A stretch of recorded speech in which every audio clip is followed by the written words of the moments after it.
Thank you, thank you for the invitation. So my name is Vicken Cheterian. I'm talking to you from Geneva, Switzerland.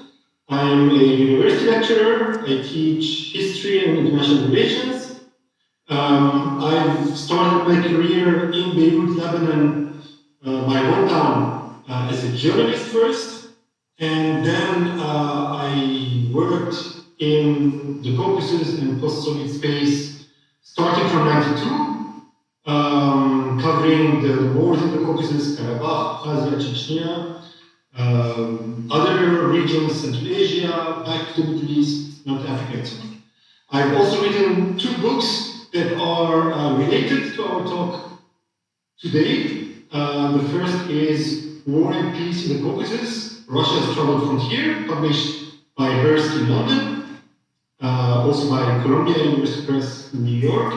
And the second that might interest you is Open Wounds, Armenians, Turks, and Essential Genocide, also published by Hearst and by Oxford University.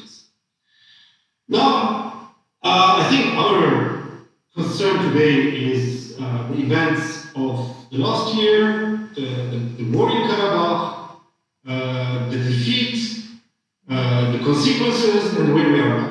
So I will be basically talking about this, and I will make my presentation around 3 points, and then we can move to the debate. The first part is what went wrong, why this war happened in 2020, what were the Armenian failures. So I will focus my entire talk looking critically at Armenian positions.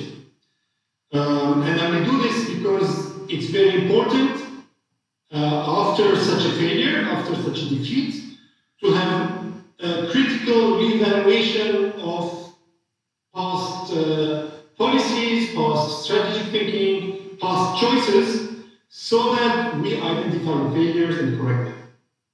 Otherwise, if we don't do this exercise, we are condemned not to reform, not to correct our mistakes, not to correct our failures, and we take the risk of repeating them. So I will start by evaluating what went wrong, from the Armenian side, why Armenia did not manage to avoid the second war and why the consequences. The second part, I will talk about the current challenges after the war. And then the third part, I will talk about the diaspora, about us, what we can do, and to correct also our own policies and our thinking. My basic thesis is that to understand the defeat of 2020 and to understand this failure, we should first understand that this was, first of all, an intellectual failure. This was, first of all, a failure in thinking, in critical thinking, in understanding changes, in understanding consequences of our acts, our policies, in understanding Azerbaijan and Turkey, and in understanding international politics. So my kind of red line throughout this talk will be what were the elements of our strategic thinking which led to this failure, and how to reassess them and how to try to correct them if we can do certain things. Now, if I want to be critical and criticize everyone else, probably I should also start by criticizing myself. As I said, I'm working in relation with the Karabakh conflict since '92. So I've been following this issue for some time now. And before 2020, I could see certain dangers, I could see certain risks and failures, but I failed to see others. So me, myself, I tried to understand why I couldn't see certain things and what I should do to correct them. So what did I see first? What dangers I saw? I saw the mistakes being made by Armenian leaders, specifically just before the war, certain choices of Nikol Pashinyan. I will come back to that in more details. And I was alarmed about this. I wrote certain things, you can see my articles in August. I was very worried about political choices taken in Yerevan. And I saw the risks linked with this. Didn't see is more important. I did not see Armenia's diplomatic isolation. If you remember, during the war, Armenia was very much alone, while during the war, Azerbaijan attacked Armenia. So Azerbaijan was the side initiating the military attack. Azerbaijan involved Turkey, a NATO member. Europeans, Americans are associated with Turkey, with the Turkish military. They had means to influence Turkey. They didn't do much. So this point, how did this happen? And then the third element is that Azerbaijan used Syrian mercenaries. And if we look by and large, there was no much reaction to this. And fourth, Azerbaijan used heavily Israeli armaments.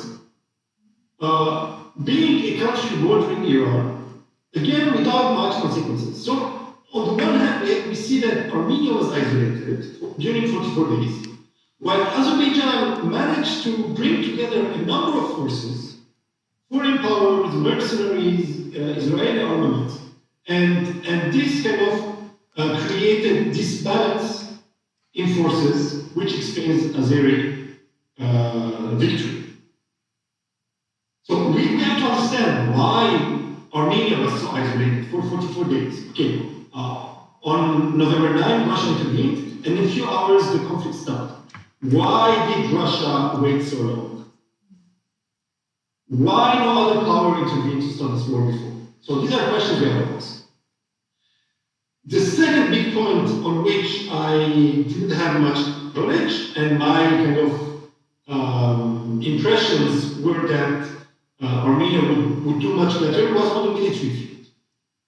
Armenian military kind of performance was very low level. I didn't expect that it would be so low level. And this cannot just be explained by Azerbaijan having Turkish drones, Israeli drones, and so on. And of course, superior armament and superior number of soldiers. I think the basic failure, military failure, was again in strategic thinking. Armenian military strategy imagined one scenario of warfare, and they tried to do their best for that scenario. And this scenario was, in case of Azerbaijan attack, Armenian forces trying to defend the line of contact. 3 lines of trenches, all around the security zone, and this was seen as the ideal military line that Armenian forces needed to defend. So once, a week after fighting, Azerbaijan broke into this line and started advancing, Armenian forces failed to reposition themselves and to have scenario B for managing the war in a different context. And this failure is because Armenian military strategies. I'm protecting this. I don't have internal access, internal information, but the way things evolved shows that Armenian military strategy didn't take this into consideration. Armenian military units were not trained for Plan B. So once Plan A failed, they couldn't redeploy their forces to more favorable positions in the mountainous regions, where they had already prepared positions, hideouts, command and control, operational centers, ammunition, and all that. So once the line was broken, Armenians couldn't stop Azerbaijani attacks. Now, I will leave the military affairs aside. It's not, I'm not a specialist in this. I have covered some wars here and there, but I'm not a military person. So I will go back to the failure of military thinking. And I will start by the most recent, that of Nikol Pashinyan. So what worried me in the position of Nikol Pashinyan was his first declarations, which were at the time sounding very positive. So, for example, you might remember that I think it was 2019, early 2019, when Prime Minister Pashinyan said, I don't have mandate to talk on behalf of Karabakh Armenians. Karabakh Armenians should be integrated in the negotiations process. Now, this might sound very democratic, very reasonable, very peaceful, but if anyone knows the negotiations process, knows that Azerbaijan is strongly against integrating Karabakh Armenian de facto leadership in the negotiations process. So if Yerevan says this, the outcome could be that Azerbaijan will say no. Is the results of this position. It is either Yerevan says this and then says no, we go back to negotiations, or Yerevan says we want Karabakh to participate and you block the negotiations. So it's not in Armenia's interest to block negotiations, because we know that Azerbaijan is threatening by war, because we know that in 2016 Azerbaijan even put these threats into action in the 4 days war in April, and provoking any kind of misunderstanding. I'm not talking about blocking the negotiations. Even misunderstanding in the negotiations process means that you are taking risk with warfare. This was not in Armenia's interest, this was not in Karabakh's interest, and this was completely absurd. And after that, Mr. Pashinyan went even further. He started making declarations like Karabakh is Armenian, finish, on symbolic level, making declarations which, from the position of Azerbaijan, was unacceptable. Now, how to explain all this? Why these mistakes? I have one explanation, which is that after the 2018 revolution, the former kind of ruling leaders, people around Vicken or Vicken Cheterian, started attacking Nikol Pashinyan that he will betray Karabakh. I think this kind of game itself is very dangerous. But it's even more dangerous for the Prime Minister, who didn't need to fight this fight. It wasn't his fight. It was not part of Nikol Pashinyan's promises to solve the Karabakh question. His promises were fighting corruption and democratization. So Karabakh was not part of his revolution project, or when he became prime minister, part of his administration's program. So the huge mistake of Nikol Pashinyan and his team was that they were carried to internal fight, which was not their fight, and he started making announcements. Not thinking about Karabakh, not thinking about Azerbaijan, but thinking about how to fight accusations that he is going to sell, land, that he's going to sell Karabakh. So here, for me, the huge mistake of Pashinyan is that he fell into this trap. Of course, the other mistake is that the Ancien regime forces, they dragged Pashinyan to this fight, and by doing that, they took huge risk on the question of Karabakh.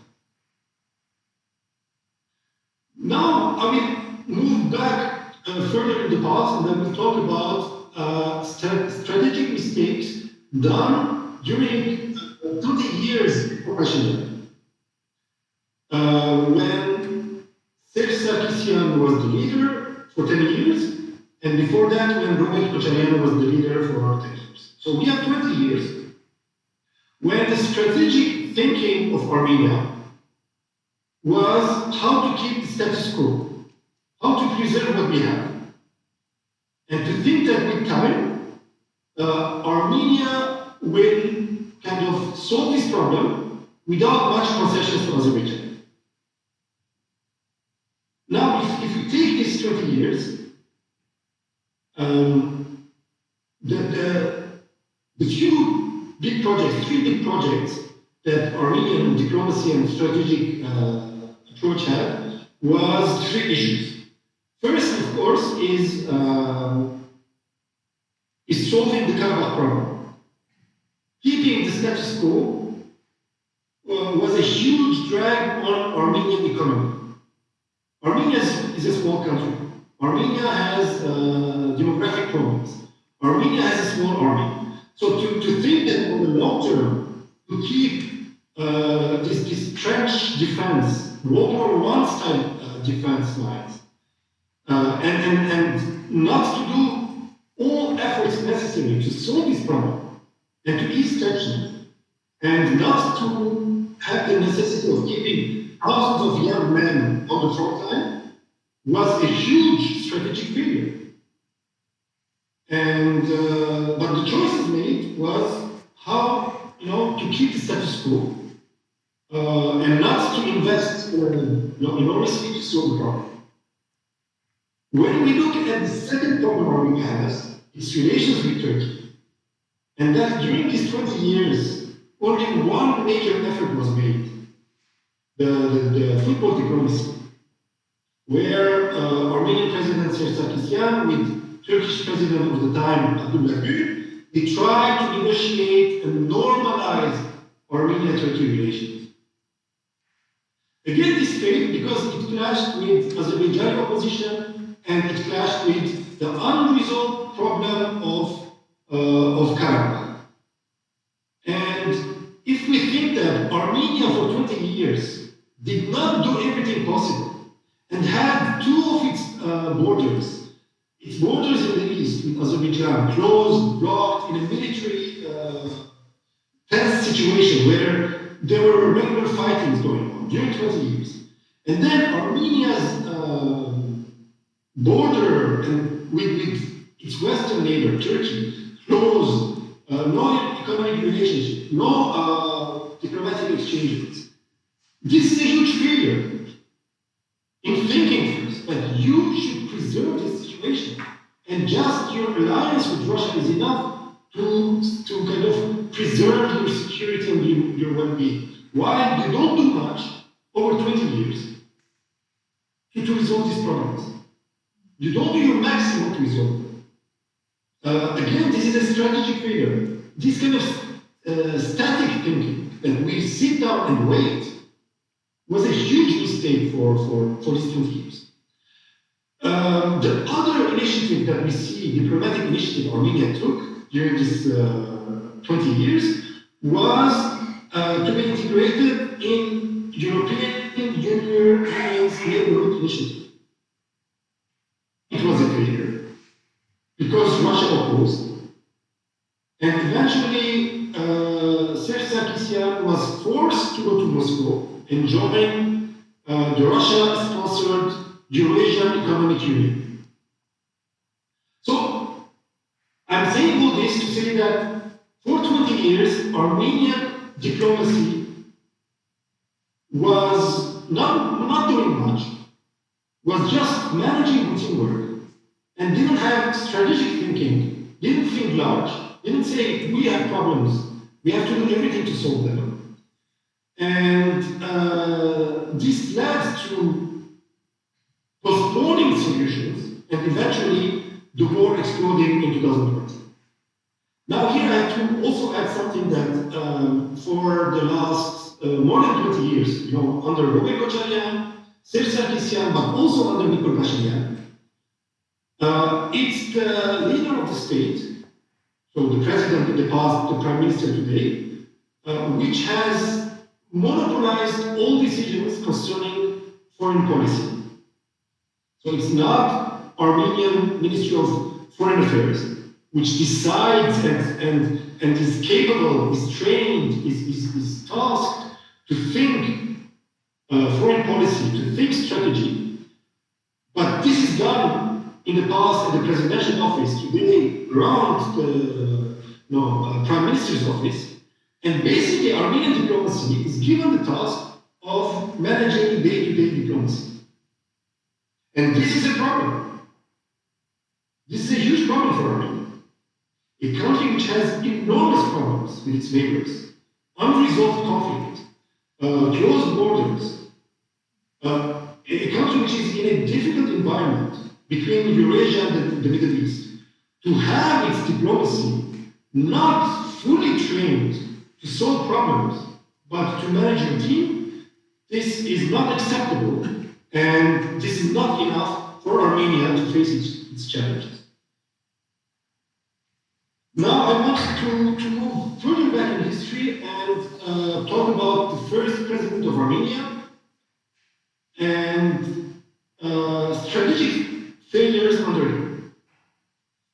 Now, you might have heard or read some of the articles of Mr. Geneva of Late, who says rightly that Leon Pertosyan, in the second half of the 1990s, was saying clearly, had a strategic vision that at that time Armenia was, going out of the war as the victor, that Armenia's position was stronger than ever before, and that it was the best time to solve this problem at that moment, because Azerbaijan had oil, Azerbaijani strategic importance was going to rise, and then Armenia was going to be forced to accept a more difficult kind of agreement on Karabakh. I agree with all this. I have no problem with this, and I agree that this was strategic thinking. So now the question I want to ask, then if Leon Pertosyan and Gerard Ibarridia had the right strategic thinking, why did they fail to apply it? And here I have to say that when Leon Pertosyan wrote his famous article published in Hayastani Harabitri, War or Peace, I don't remember, was it in 97 or 98? I think it was in 97. I think the problem was that Leon Pertosyan had the right thinking, but at that time he didn't have the political capital to implement it in Armenia. Because Leon Pertosyan was going out of two controversial elections, 96 presidential election and 95 parliamentary election, where the results were contested and probably falsified. And that's why Leon Pertosyan was very marginalized and weakened in Turkey. And that's why, although he had the right vision, he didn't have the force, he didn't have the political capital to argue and to convince Armenian public opinion that this is the best solution for Armenia, for Armenians, and for Karabakh Armenians. Now, if you want, it's the opposite concerning Nikol Pashinyan. Nikol Pashinyan in 2019 had the political capital. He could have done something more intelligent with the Karabakh question. But instead of that, he didn't have the right vision, he didn't have the right strategic thinking, and he and his team didn't have the humbleness to say, okay, we don't know much about this. Let's consult. Let's bring in the old guys. Let's bring in other experts and first listen to them before launching projects which brought Armenia to diplomatic dead end and then eventually resulted in rising tensions with Azerbaijan and eventually into war. Now, one of the biggest strategic failures of Leon Pertosyan was to mix Karabakh and Armenia.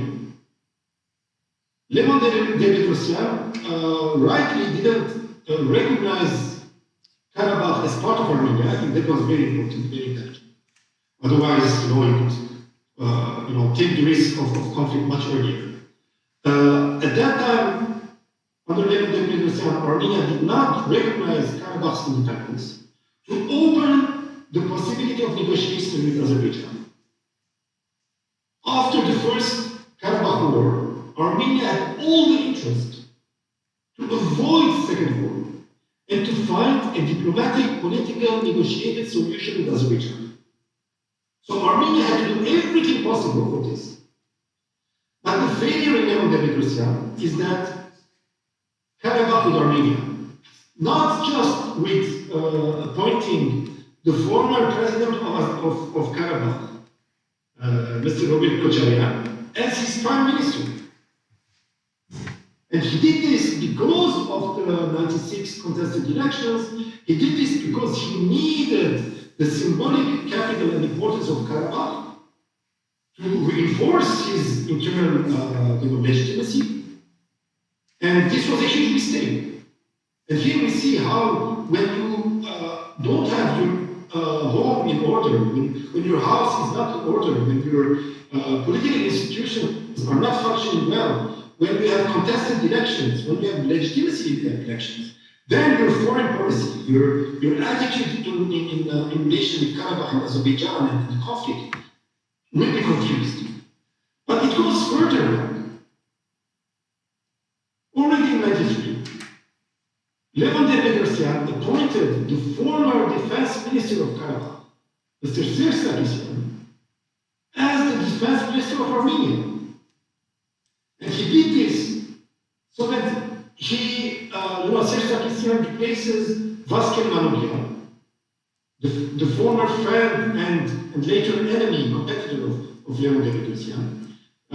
So after the CAIA operation, and when Vicken Cheterian, had some symbolic importance, Pertosyan replaced him with Second. Again, internal political competition, internal political elements came to overshadow, came to be more important than the question of Karabakh, than the conflict of Karabakh.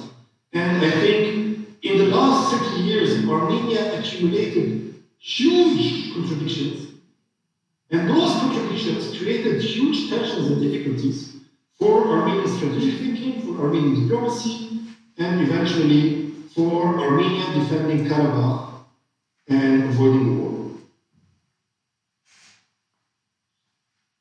Now I will move to the second point in my presentation, and we talk about the current challenges. The biggest challenge for Armenia today, the biggest challenge for Armenians today, is how to do, what to do to ensure the physical security of Karabakh Armenians on the short term, but also on the long term. Before the war of September 2020, the security of Karabakh Armenians was guaranteed by the army of Armenia. And of course, the defense forces of Karabakh. After 9 November, this is not the case anymore.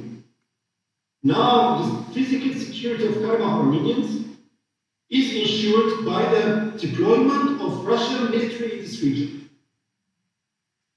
So today, Karabakh security is not in the hands of Armenian military, it's in the hands of the Russian military. It's in the hands of the Kremlin. And Kremlin looks at Karabakh what the way Armenians look. So when people are not happy with Russian policies, try to analyze Russian policies from Russian perspective. Russia has large interests. Russia has bigger problems than Karabakh. Russia has military deployments not only in Karabakh, not only in the Caucasus, but also in Crimea, in other parts of Eastern Europe, in Syria, in Libya, etc. Russia has very complex relationship with Turkey, sweet and sour type of relationship with Turkey. So today, the security of Karabakh Armenians is guaranteed by a state which has complex relationship with Turkey, which has military alliance with Armenia, but has a complex relationship with Azerbaijan. So today the challenge of Armenians and of Armenia to create layer after layer of elements to defend the physical security of Karabakh Armenians is a huge challenge. So we should think and we should act in this direction. I don't have the answers here. It's a huge and very complex question. The second question that Armenia is facing today is where are we concerning the internal political changes promised by the 2018 revolution. The revolution promised us fight against corruption, it promised us democratization, but the 2020 war also showed that we need much more than that. It showed that Armenia remains an underdeveloped country, that Armenian institutional setup is very inefficient, that Armenian diplomacy is not efficient, that Armenian military is not efficient, and Armenian political thinking is not mature. If you follow the political debate in Armenia, the pre-election infighting going on between those supporting Nikol Pashinyan and those supporting opposition figures, be it Robert Kocharian, be it Serge Sarkisyan, be it Tashnak Stu, be it others, you know, the debate and the level of the debate, for me, is not on the level of the challenges Armenia and Armenians are facing. So, we are not only in front of huge challenges on how to secure Karabakh Armenians' well-being on the long term, but also we are in front of huge challenges concerning Armenia's internal reforms, democratization, modernization of its institutions, for which it's not clear whether we have political forces who are capable to articulate a vision, but also to mobilize resources, to mobilize forces to carry out this vision. So it's not just enough to have visions, right? I already said that, for example, Leonid Debrecen had a vision on how to best solve the Karabakh conflict in the late 1990s. But he didn't have the internal force, and he made alliances with the hardline military elements in Armenia who were against his vision. So, in a word, Armenia today has enormous challenges, and I'm not sure it has the political maturity, political institutions, and the social forces to fully answer these challenges. Now, I want to move to the third point and talk about the diaspora and where we are and our role in all this, and our role in other challenges. My attitude is that if 2020 gave a military defeat with all its consequences to Armenia, it also showed that diaspora kind of central efforts, main issues on which the diaspora mobilized and fought for the last 30 years, led to a failure.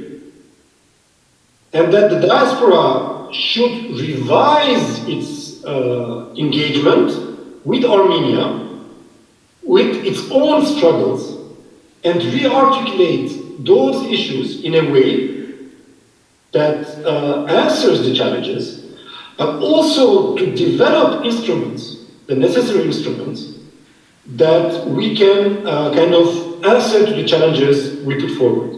So it's not enough in the diaspora to say, we want to do this. If we cannot do it, maybe it's better not to say it at this moment. My basic thesis is that in the last 30 years, diaspora attention has been largely focused on Armenia. So the basic efforts of diaspora institutions was focalized on helping Armenia and helping Karabakh. So in what way did we try to help Armenia? First, we tried to help Armenia in lobbying, in supporting Armenian diplomacy, in lobbying for the Karabakh cause, and so on. The war erupting in 2020, the fact that Armenia was alone, facing Azerbaijan, Turkey, Israel, Syrian mercenaries, this showed that the lobbying efforts done in the diaspora, the political engagement of diaspora institutions, failed. So either we have to revise the tasks, or maybe the task was correct, but we didn't have enough resources, we didn't have enough instruments, we didn't have enough influence to achieve our task. This is a question that needs serious debate. To re-articulate the political task in which ways Armenian diaspora institutions engage politically with Armenia, with Karabakh, especially in this new configuration, post-war configuration, and to see, can we do this or not? If we can't do the maximal plan, we don't have resources, then we might need to revise our strategic thinking. Or we say that, no, our thinking is fine, but the energy we invested, the money we put in such projects, the human resources we had were not enough. Then we should invest more. But it's an open question. It's a question that on which we didn't work enough in the past. We were just routinely working without revising the results. And this brought us to the failure I described. The second major issue of diaspora institutions was to support Armenia materially in its transition from post-Soviet model to a modern functioning economy, institutions, basically diaspora engagement in Armenia's development. These two, after 30 years, we see that diaspora institutions are still sending humanitarian aid to Armenia, to Karabakh, that for years, diaspora Armenian institutions were financing road construction in Armenia and Karabakh. They were financing reparation work of schools in villages in I don't know which province of Armenia. Of course, all of this was first absurd. I think it's not the work of the diaspora institutions to put aside their savings. Diaspora institutions, they get their fundings from the savings of diaspora members. And traditionally, these savings were done to finance our diasporic schools, newspapers, centers like yours, football clubs, translation of newspapers, of books, of publishing, of culture, of music. So we took away money from our schools, from our youth clubs, from our writers, from our newspapers, so that we financed road construction in Armenia. And this is not our task, I'm sorry to say. This was a huge mistake. My position has been over the years that, yes, during the First Karabakh War, we had to help Armenia financially, in the sense of humanitarian aid. After the earthquake, it was normal that we help Armenia. When there were refugees, it was normal to help Armenia in the humanitarian sense. But starting from 95, 96, 97, it didn't make sense anymore. And those money sent, today we see that they did not help Armenia solve its problems because Armenia was inefficient, because Armenian state institutions were inefficient, plus corrupt. So it's not just corruption, it's also inefficiency. Those are mostly unreformed Soviet bureaucratic institutions. They need serious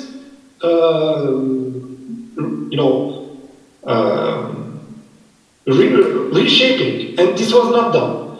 And if there's no reform in Armenia, we from the diaspora, we can't help them.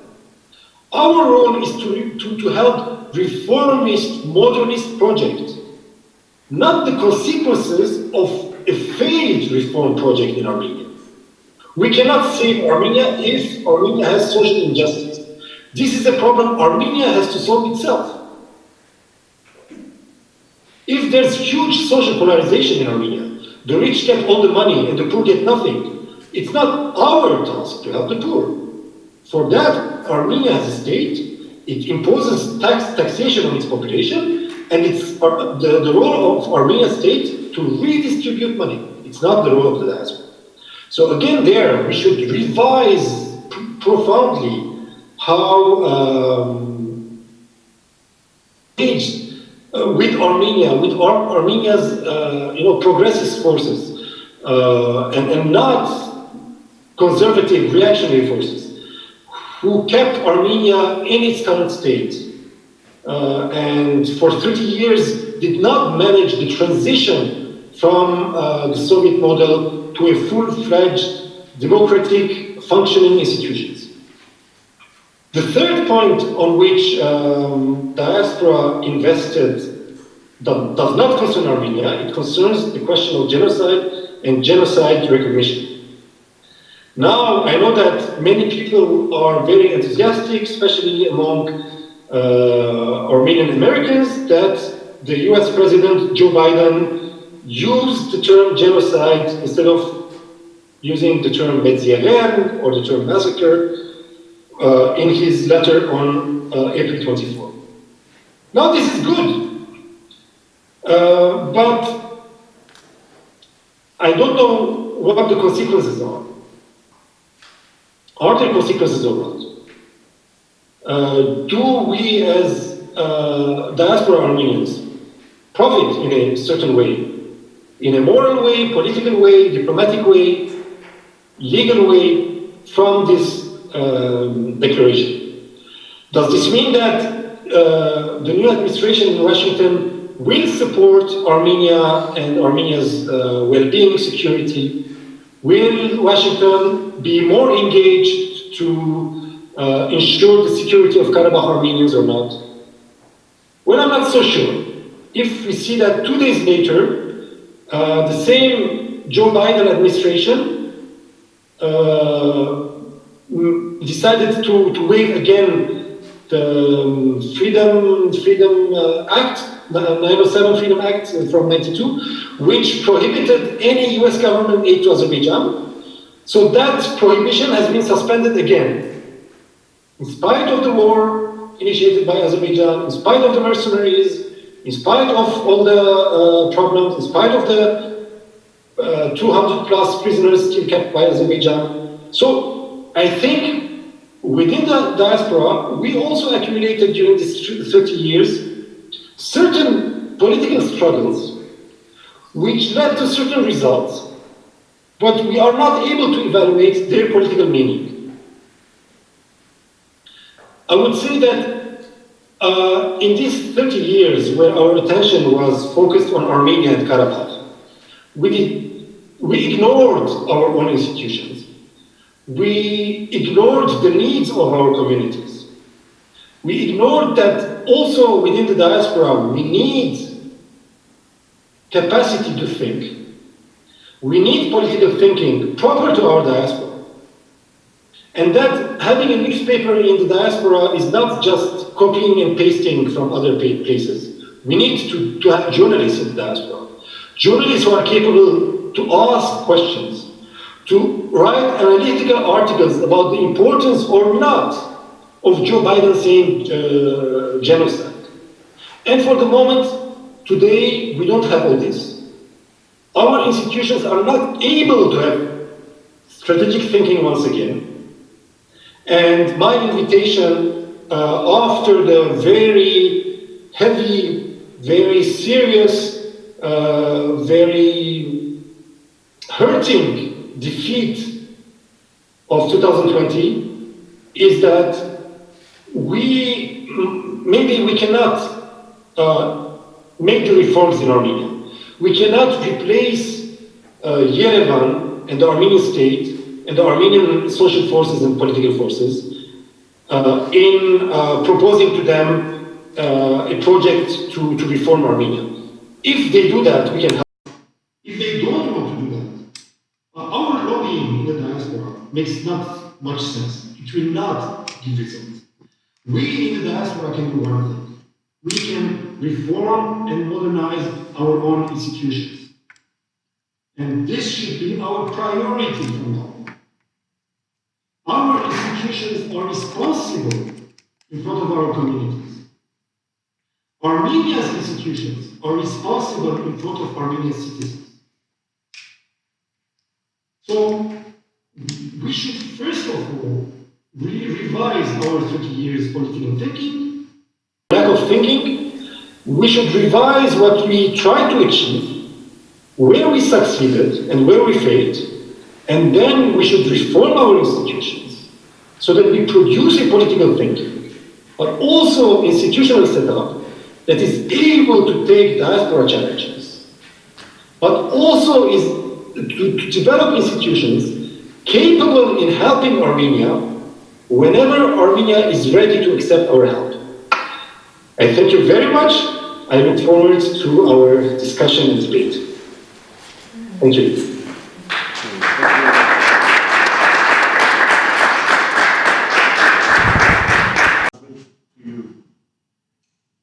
Any questions?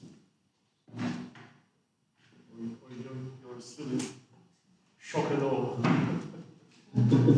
Listen, first of all, between and Pashinyan, if any effect on this, if it was Kocharian instead, which was much more warmer relation, would have been affected the delay. Okay, so the question is, would the personal relationship between Putin and Pashinyan have had any effect on the outcome of the war? Delaying the stopping or delaying whatever. Yeah, or delaying such a war in comparison to, let's say, Putin's relationships with the previous prime minister, like Kocharian or Sarkisyan. They were the original Karabakh thing. Yeah, because they were from Karabakh, Kocharian and Sarkisyan. Well, he was not. Okay. Well, he was obviously not from Karabakh, Pashinyan. Would you like to answer that? Yeah, okay. Probably there's more than the personal relationship between Russian President Vladimir Putin and Armenian Prime Minister Nikol Pashinyan. I think Pashinyan tried to please Putin. And probably Pashinyan had convinced himself that he managed to please Putin. But probably Putin looks at Armenia not just from the personality of Nikol Pashinyan, towards whom he might or might not have big sympathy, but we know that for Vladimir Putin and his regime, also in place for the last 20 years, 21 years now, the biggest fear for Putin administration is a Pashinyan-style velvet revolution inside Russia. And we might remember that last year there were some social movements in another country which is important for Russia, Belarus. So I think apart from the personal relationship, the quality of which it's difficult for me to evaluate. So Mr. Putin is very well trained former KGB officer. So he might say something to you in a very straight face, and he might be thinking something totally different. He's a real politician, unlike Armenian politicians who tell you what they think. You know, other politicians, professional politicians, they say what they want you to hear, not what they think. So I cannot evaluate the personal relationship, but for sure, for Putin administration, a revolutionary kind of administration in Armenia, and its success, it's not a good news for Russian public opinion. So there's a basic kind of contradiction between post-2018 Armenia, where the ruling elite resulted from a social movement, and the major military economic partner of Armenia, which is a very conservative state and leadership like Russia of Vladimir Putin. Now, it's very difficult to say what if, to do kind of virtual history, to imagine history differently, and to imagine that we didn't have 2018 revolution, we had after Serge Sarkisyan, someone from the team succeeding Serge Sarkisyan. Or we can even imagine Robert Kocharian succeeding Serge Sarkisyan, right? In our vast imagination, we can imagine that.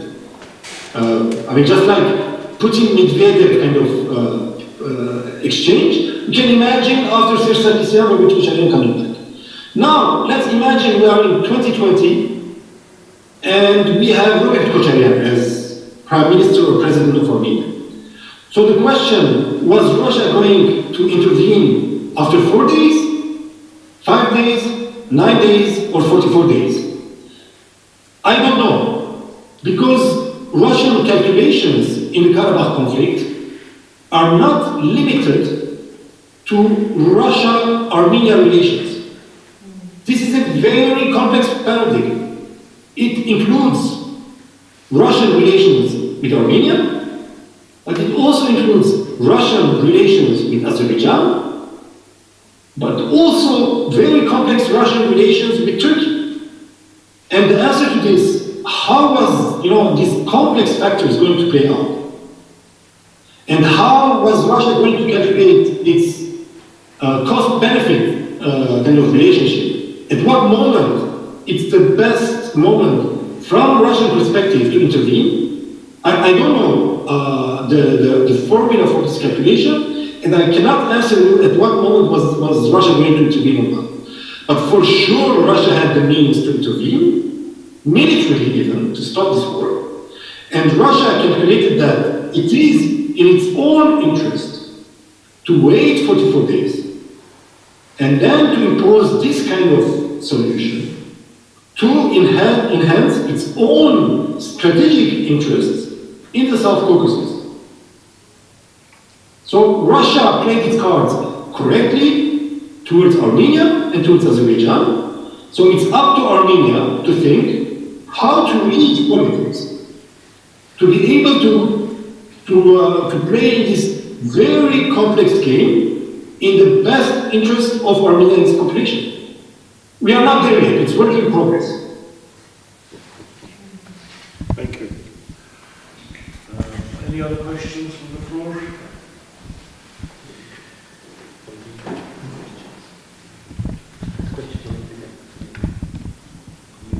Yeah, is there a question on your YouTube? What's the question? Somebody tell me?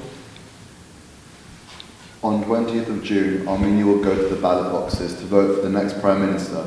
As the outgoing PM Pashinyan has put his name forward, what is your opinion? Who do you think will win?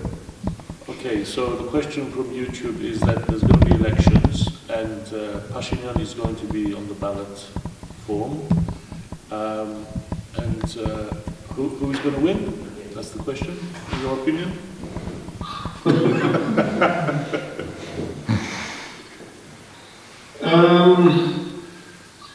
Yes, there are elections on June 20, and Pashinyan is evidently the candidate, and opposing Pashinyan we have on the one hand Zorik who declared that he's also a candidate for the position, he and his political coalition. We also have Serge Sarkisyan, so it's interesting that the two former presidents did not create an alliance, but they are competing each other. That's also interesting, right? Now, within this format, my understanding is that the current Prime Minister and his team have good chances to win the elections and to compose the next cabinet, and then the same force naming its own candidates to the post of Prime Minister, and probably in this case Pashinyan will be the next Prime Minister. Now, me, I'm not a citizen of Armenia, I don't have the right to vote. It's up to the citizens of Armenia to do this. But from the outside, I see that the political forces in Armenia are not mature enough. We see the level of the debate. But all this is not simply a question of individuals. It's not a question of Pashinyan, Kocharian, Sarkisyan. It's a question of institutions. Most of all, we see that political institutions in Armenia, they are not well developed. They are not developed enough. Political parties in Armenia, they are not well developed. I will give you some examples of what I mean by this. When 2018 revolution happened, first revolution happened because political institutions were not developed enough, right? The revolution happened because a big part of Armenia's public opinion thought that Serge Sarkisyan, after 2 terms as president, having the ambition to stay as prime minister was not legitimate. So, I mean, Serge Sarkisyan's party did say, hey, Mr. Sarkisyan, you did your term, move on, we have other candidates. So, first of all, the Republican Party, which was the ruling party for 10 years, didn't have the political maturity to say that, no, we have other candidates, you did your time, please, go and dress a bit, write a book, give lectures, have fun, go fishing. And because Serge Sarkisyan insisted in staying in power, he provoked the revolution. The revolution means that the institutions are not functioning. When you have institutions functioning, you don't have revolutions. The problems are solved through institutions. Second example, to show you how political parties were not functioning in Armenia. After 2018 revolution, we have the December 2018 parliamentary elections. In these parliamentary elections, the former ruling party, the Republican Party for Armenia, did not get enough votes to stay in the parliament. Can you imagine the horror? The former ruling party is not even in the parliament today. And this is important because no democratic system functions if you don't have an opposition. So we had a bunch of very influential people linked to Armenia's Republican Party, which didn't have, in the last 2 years and more, up to today, representation within the parliament. And when you look at Armenia's history since independence, this repeats in every single power change. When Robert Kocharian came to power, the former ruling party, the party of Leon Pertosyan, now it's Armenian Congress. So Leon Pertosyan's party didn't survive in the next parliament. Again, you see the same pattern.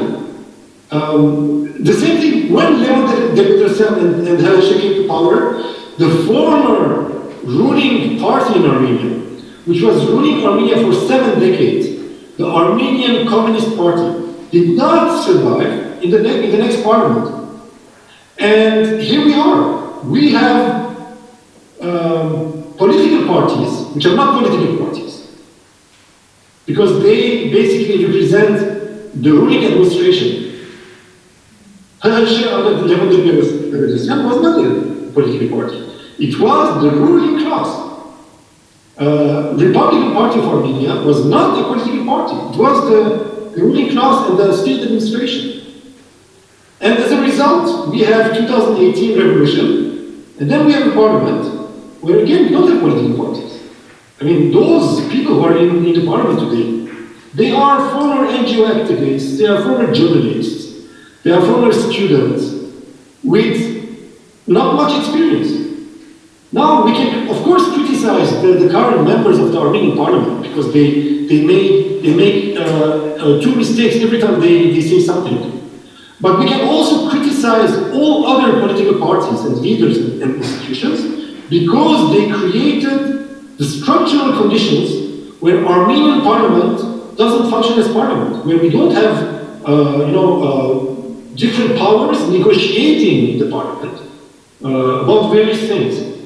So me, I'm not so much interested in who's going to win in the next elections. What I'm interested in is to have a parliament where the winning force is there, but also when there is a serious opposition represented, so that the parliament functions. And by the parliament functioning as a parliament, not just signing whatever the executive is telling them, so that we have political parties taking shape. Because if you don't have a parliament functioning, you don't have any need for political parties. Political parties become empty shells or Yerevan-centered discussion clubs. That's what they are today. No, they are discussion clubs in the center of Yerevan. They don't have any branches in the suburbs of Yerevan, not to talk about villages and formerly industrial towns all around Armenia. So I'm more interested in structural change in Armenia than whether it's Mr. X or Mr. Y comes to power. Okay, thank you very much. Pretty comprehensive answer. May I ask, sorry, come on. Okay, we have a question on YouTube again. Yeah, there's someone here. But Do you mind waiting? No. Okay, let's take one more from YouTube. Azerbaijan is taking even more Armenian land. What must Armenia do now? Who can we ask help from, USA or Russia? Okay, Azerbaijan is taking more land from Karabakh or Armenia at the moment. This is Armenian land. What should the Armenian government do? Shall it ask help from Russia or should it ask from USA? Is that the question? Yeah, okay. Armenian government has to do a lot of things. You know, first, Armenian government has to understand its failures, understand what happened, understand why it didn't get the help it needed from Russia, from the USA, from France, from Iran, from Iraq, and so on. All that is important. But also Armenian government needs to understand Azerbaijan and Turkey. And Armenian government needs to change the rule of the game, the rules of the game being played in the region today. This is a huge challenge, it's not easy. But it's not in the interest of Armenia today to continue the logic of confrontation. It's in the interest of Armenia today to create enough pressure on Azerbaijan coming from multiple sources to ease tension, to ensure the release of the prisoners, to demilitarize the Karabakh area, and to make the life of Karabakh Armenians, of the Azerbaijani population in this area, of the Armenian population in frontier areas, as normal as possible. We should stop thinking about Karabakh conflict in the way we thought about it between 1994 and 2020. That it's enough to have trenches, it's enough to have soldiers, and to defend this life. Now, the daily life of Karabakh Armenians and the daily life of a number of villages along the frontier is in direct contact with Azerbaijani soldiers, but with also Azeri civilians.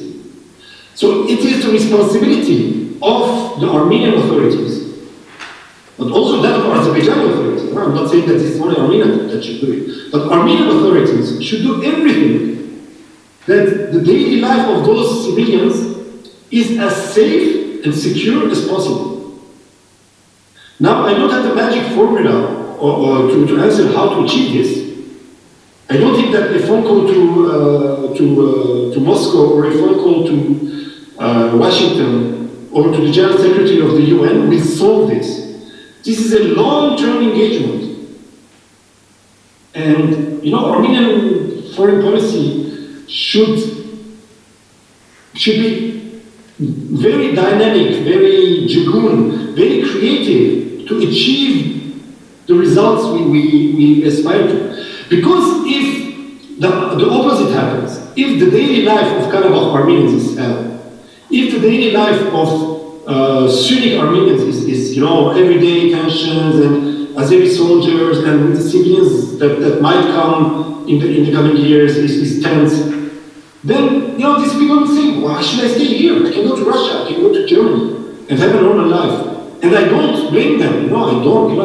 I myself lived in Beirut during the war. I don't want this to anyone in the world. So we should think in a new way. We should think about the future, and we should think how to go out of the crisis for the best conditions of those Armenian population that are in the danger zone today.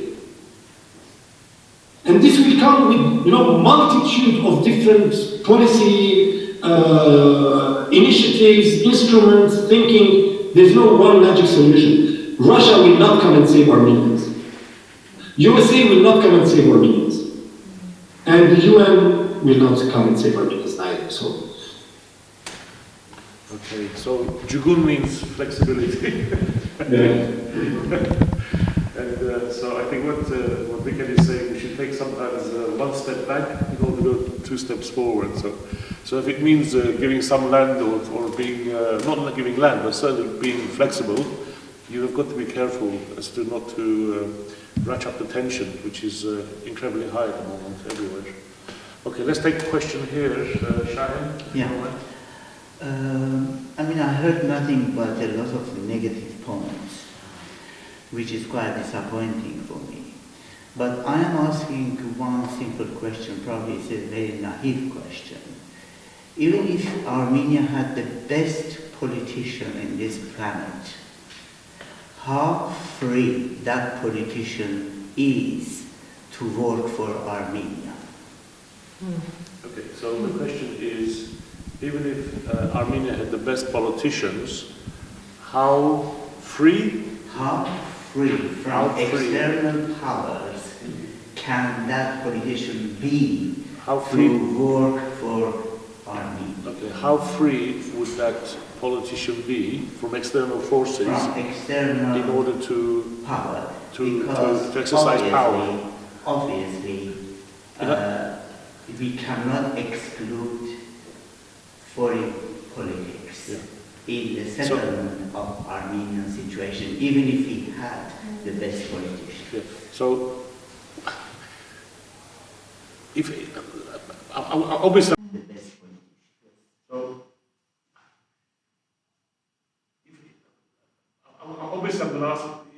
Vicken's going to answer it, but if I can answer it with just one sentence, which is that politician, therefore, is not the best politician.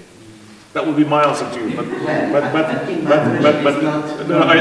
know. My question is not that superficial. No, I know, but it is a very hypothetical question. But I understand what you're saying. I mean, he or she can be an excellent politician, but there are external forces which can impact or restrict or influence how they exercise their skills or... I will give my answer to what I understood. I mean, the question underlines the importance of Armenia having not only an intelligent leader, okay, probably that's what I understood, but I mean, just having intelligent politically, right? It's not intelligent having a PhD in nuclear physics, that doesn't help. But to have the political sense of understanding what are the challenges today and what I should do to lead my nation in the future. But if I go and do this excursion, which I did of the last 30 years of Armenia's independence, it's for leaders and how different leaders behaved, I would say that it's not enough to have a good leader. We can have a good leader who is politically isolated within the country, who does not have enough political capital inside the country, and as a result will not be able to lead correctly. But your question concerned foreign policy. And of course I agree with you, Armenia is a small country. So, I mean, a small country is always under the influence of foreign powers, right? Not just from the perspective of security, but also financially, economically, technologically, food security-wise, and so on. And this underlines even more the importance of having a dynamic, intelligent foreign policy. And that's the huge failure. When we look at the last four leaders, when you look, it doesn't matter whether they said, I'm a democratic leader, I want democracy, or I don't want democracy. When you look at the way they behaved, when you look at the way they took important decisions, those decisions were taken in a closed room, in a small cabinet, between the leader of the state and 3 or 4 of his close collaborators. So basically, the decision-making process within Armenia in the last 30 years was not very different from the decision-making process of the Soviet Union under Brezhnev. It was the same thing. It was the Politburo deciding. No, and the problem there is that you can have in this kind of setups a president who has close collaborators who think like him. And eventually, you discuss ideas, but you don't have any kind of mechanism to challenge whether what you are saying, what you are thinking is correct or not. What are the consequences? What would other circles, other social groups, our neighbors, our allies, our enemies will think about this decision from your side? And therefore, it's not just enough to have an intelligent and politically intelligent president. We need also that this leader is legitimate in the eyes of the Armenian population, in the eyes of the Armenian citizens of Armenia. But also we need political institutions that are developed, that are intelligent, that support the decision-making process of this intelligent leader. When, in the beginning, I started my presentation by saying, me too, I failed. I didn't see the horrible situation in which Armenian military was. Basically, I was thinking that Armenian military is much more ready to confront Azerbaijan military. So why did I fail? I failed because I read Armenian media. And Armenian media says lots of things which are not correct. So when you don't have a professional media, when you don't have a professional journalist, who after the 2016 war presents you a very solid analysis. What are our failures? Why in 2016 we could have seen certain dangers? And then follow up. Is the Armenian military doing the reforms necessary to do?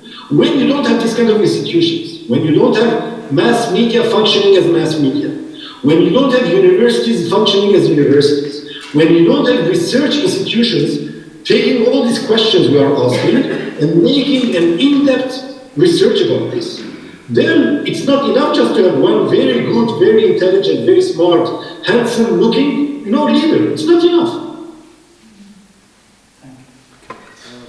There's a question, I think, on YouTube. Yeah, what is it?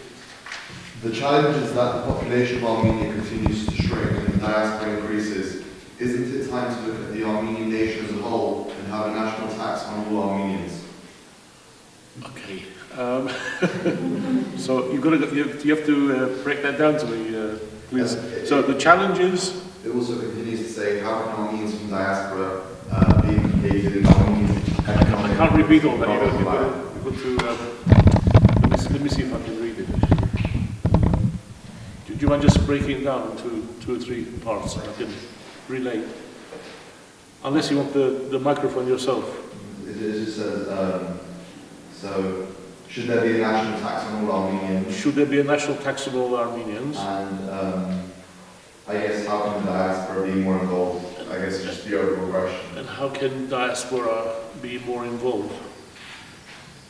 I don't know how much of the question was conveyed there.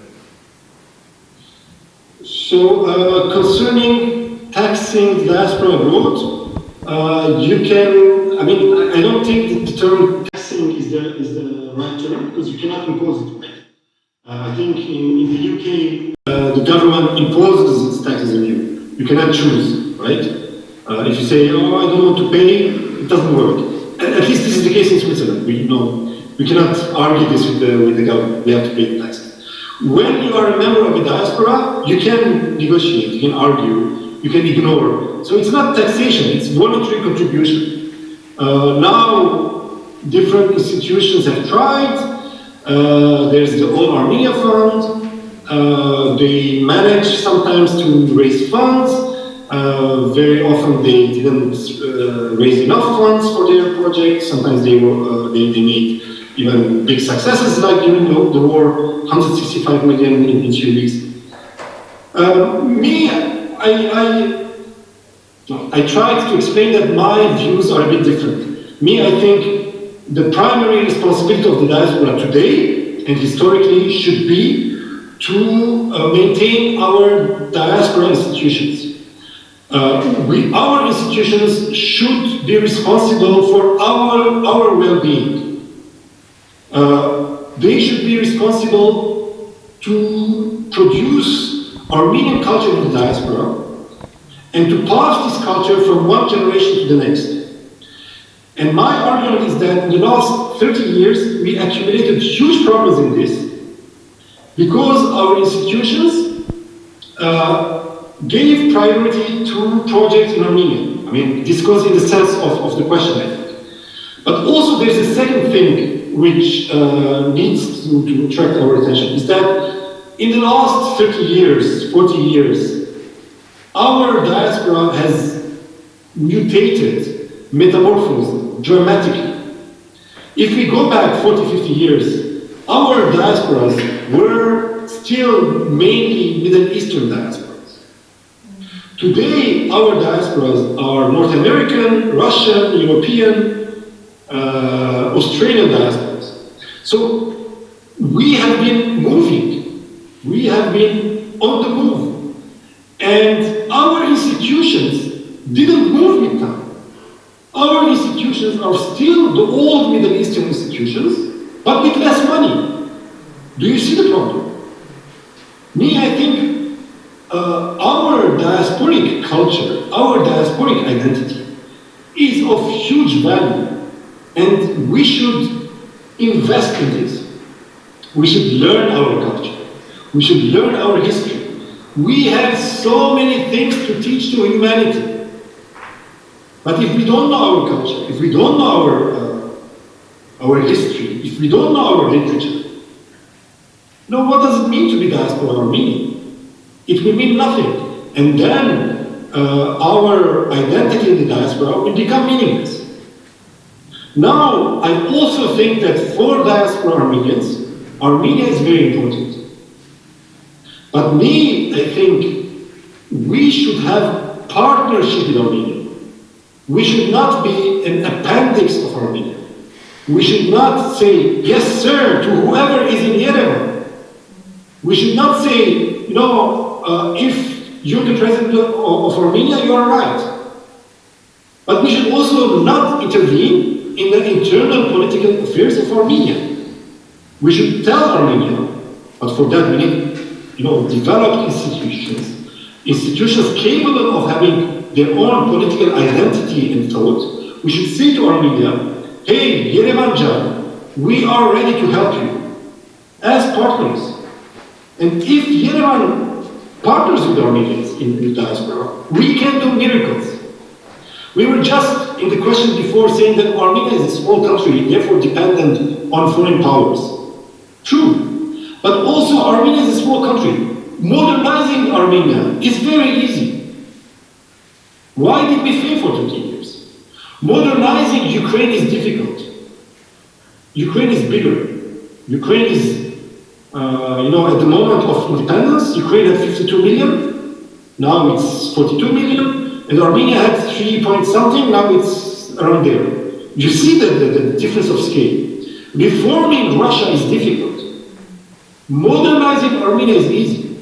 So we should learn why our help to Armenia didn't manage to modernize Armenia. Why don't we have a fully modern, economically progressive, self-satisfied, export-oriented, intelligent economic Armenia, capable of having the best universities, of recruiting the best professors from America and giving them jobs in Geneva? Why do we have this? And if we understand why we failed, then we understand how we can help Armenia. Because it's not money sent to Armenia that we have. There's lots of money in Armenia. There are some oligarchs in Armenia that have more money than you and me and all these people listening to us together. So there is money in Armenia, but money is not invested in the right way. If we don't have reforms in Armenia, our aid will not give results. That's why I'm suggesting, it's been a while, that diaspora and Armenia should partner together to reform both diaspora institutions, but also institutions in Armenia.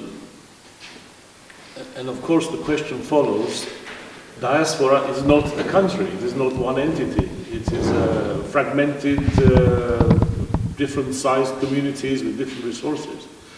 So while we are talking about being partner of Armenia, being partners in diaspora, really diaspora is not a unified country, it's not a unified entity, it's not a unified partner. So therefore, how can it...